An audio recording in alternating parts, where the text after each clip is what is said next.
Hola mis queridos niños, espero que estén muy bien. El día de hoy vamos a ver la cápsula número 2 de Plan Humanista. En esta cápsula hablaremos un poco sobre los textos expositivos. Vamos a empezar. Para comenzar, vamos a comenzar haciendo alguna pregunta. ¿Qué es un texto expositivo? Podemos decir que el texto expositivo primero tiene una información explícita y también tiene información clara sobre algún tema en específico. Su función principal es la de informar. Esa es la función principal de un texto expositivo.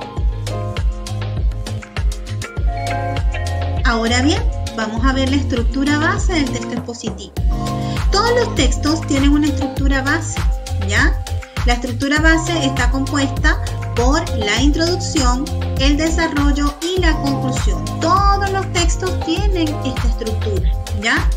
Ahora vamos a ver las características del discurso expositivo, ¿ya? En cuanto a las características del discurso expositivo, como es un texto que tiene una información clara y precisa sobre un tema, vamos a ver los 4 aspectos importantes que contiene un discurso expositivo, ¿ya? Primero, cumple una función referencial. ¿Por qué? Porque la función principal es la de informar. Y la información que está dentro de este tipo de texto es una información objetiva, ¿ya? No puede tener opiniones ni algún comentario de manera subjetiva, ¿ya? Ahora bien, primero tiene el privilegio de poder hablar en primera persona plural, ¿ya? ¿Qué quiere decir? Que dependiendo del tipo del tema, ¿ya? Podemos ocupar diferentes discursos o diferentes vocabularios. Este vocabulario puede ser variado y preciso. Tenemos que tener en cuenta también el evitar la repetición. Se utiliza una información concreta y un vocabulario simple y breve para que las personas puedan comprender el contenido. Y por último, se utiliza un orden lógico. Este orden lógico se ocupa para que el lector u oyente pueda seguir la línea de lo que se está hablando y no se vaya a perder, ¿ya? Ahora bien, ahí nos referimos específicamente a ese orden base del que hablamos anteriormente, una introducción, un desarrollo y una conclusión, ¿ya? También puede contener títulos y subtítulos. Tenemos 2 tipos de texto expositivo, ¿ya? Tenemos los divulgativos y los especializados. Tenemos que tener en cuenta que este tipo de textos no son literarios, ¿ya? Textos no literarios.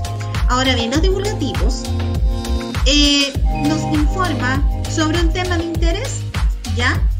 Ahora bien, no necesita ser especializado para poder entenderlo o comprender o saber un poco de este tema, ¿ya? Entonces, por ejemplo, tenemos disertaciones, conferencias, discursos, entre otros, ¿ya? Los especializados exigen un conocimiento un poco más amplio, conocer un poco del tema para poderlo comprender. Por ejemplo, los informes, las leyes, artículos, entre algunos otros, ¿ya? El texto expositivo puede ser oral o escrito. Continuamos. Tenemos que dentro de esa estructura base, que es la introducción, desarrollo y cierre o conclusión, ya tenemos dentro un discurso, ya una estructura interna de este discurso expositivo, ya. Entre esta estructura tenemos diferentes tipos, por ejemplo, la estructura de secuencia, la estructura de descripción, la estructura de comparación o contraste, la estructura de enumeración, la de causa y efecto y la estructura de problema o solución. Vamos a ver una por una de manera detallada. Ahora bien, tenemos la estructura de secuencia. Esta secuencia es una serie de ideas que comparten o contrastan las diferencias o similitudes de un objeto en específico, ¿ya? Entonces, para ello se puede utilizar analogías y diferencias. Tenemos una estructura, ¿ya? Que le vamos a seguir de la siguiente manera. Hablamos de, quizás, en este ejemplo que tenemos acá, que lo vimos en la clase, hablamos sobre la evolución del fútbol nacional.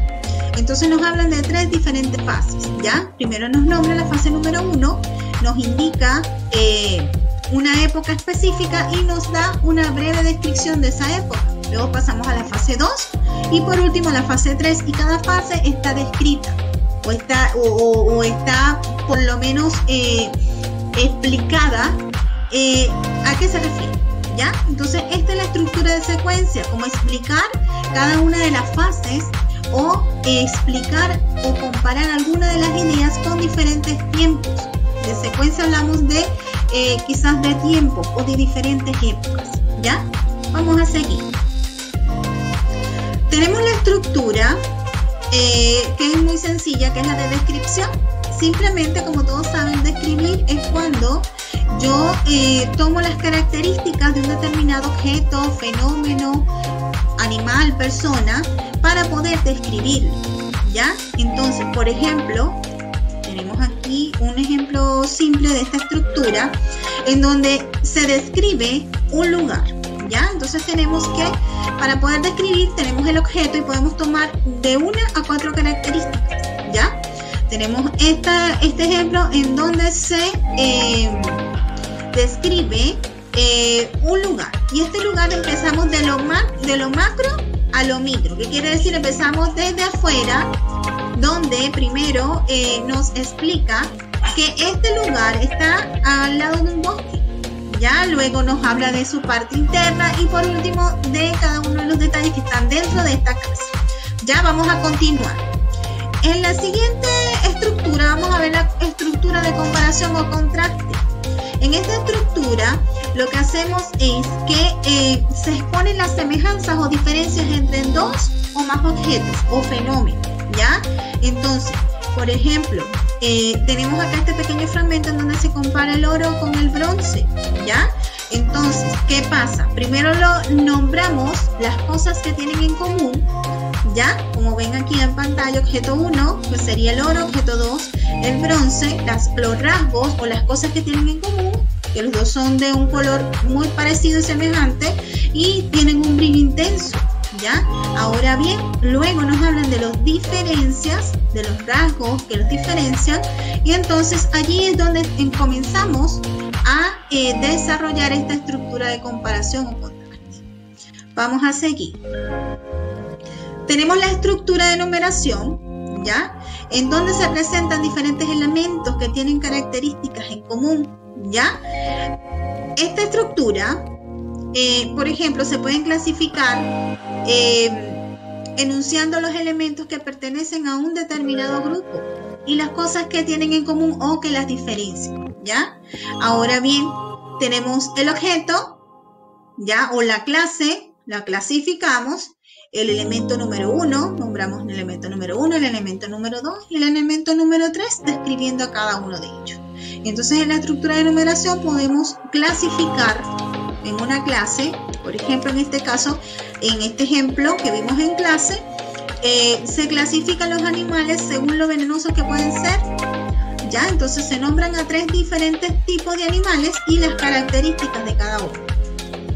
Vamos a ir al siguiente. La estructura de causa y efecto.